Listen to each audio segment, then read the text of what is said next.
you take it from a business point of view, we have employees, we're trying to do temperature checks.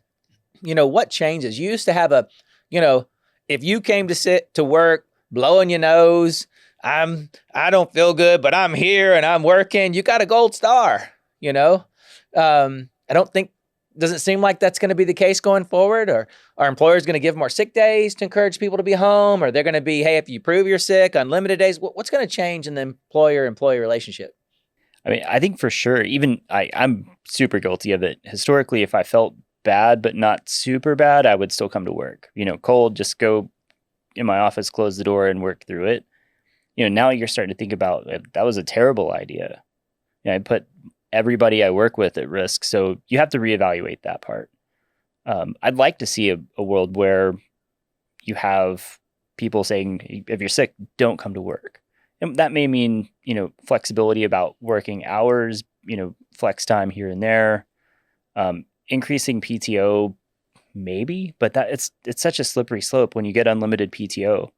I came from a place that had unlimited PTO, but it really wasn't unlimited, right? It was unlimited insofar as nobody asked you questions about what you were doing, and there was a clear line of don't cross this.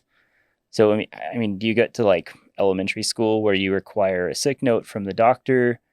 There's just a lot of unknowns that we haven't come to yet. Yeah, it's like just be reasonable, right? If you're gonna go that route, and you got to bank on everybody being reasonable. If you're going the whole unlimited PTO route, but for sure, like we've been ingrained with, at least I was as a kid, and watching my parents go to work sick, and everybody did, right? It was a goal, like you said, it's a gold star, it's a badge of honor. I worked through this, I'm throwing up in the trash can or whatever it is, right? Those days are over for sure. Those days are gone. You're even remotely like sniffling at the moment, the very present day, you're out, and you're sensible to be out. So do the temperature checks continue? Do the health checks, even after COVID, everybody gets a vaccine? Do we still say, hey, we're going to be a safe workplace and we're going to? I would like to think so. I hopefully it comes, generally if you have a fever, you have a fever, right? That's your body's surefire way of saying something's not right. So hopefully we ingrain in people that if they have a fever, they stay home. Now, they're still going to have people that don't pay attention to that, and being able to use technology to say, hey, you have a fever, you can't come in here.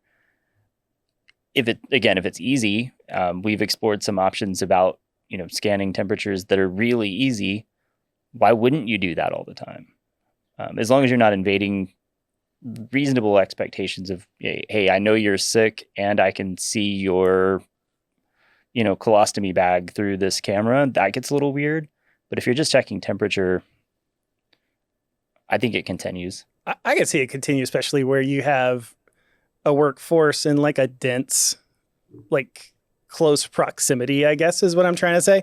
Like a warehouse where you guys are pumping out packages, or like the meat factories that are being hit by COVID really bad. I mean, elevators. I mean, in the also city, true, it yeah. doesn't have an elevator. Yeah, also true. Where you're like being in close proximity a lot, and it's hard to, necessarily negate all the risk. I could see those kind of being there to stay for sure. Assembly lines, things like that, where it's easy to pass, and you start shutting things down, and you start losing multiple people.